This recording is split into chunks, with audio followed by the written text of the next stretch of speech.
जेएमसीहरू सम्पूर्णलाई gospel for prison मिनिस्ट्रिजको तर्फबाट एउटा अति नै महत्त्वपूर्ण विषयलाई लिएर तपाईँहरूको बिचमा म उपस्थित भएको छु।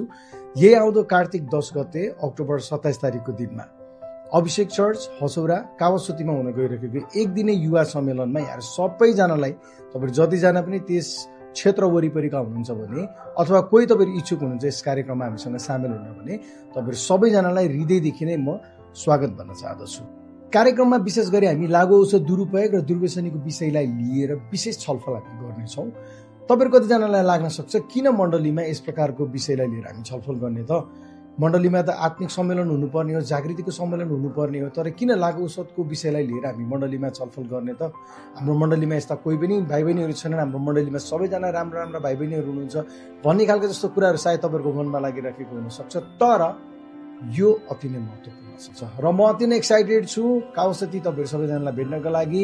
जबसम्म हामी भेट्दैनौँ निरन्तर प्रार्थनामा लागिरहौँ र त्यस दिन निश्चय नै हामी भेटेर परमेश्वरको महिमा गर्नेछौँ। हुन्छ, यहाँ सबैजनालाई धेरै धेरै धन्यवाद। जय मसीह।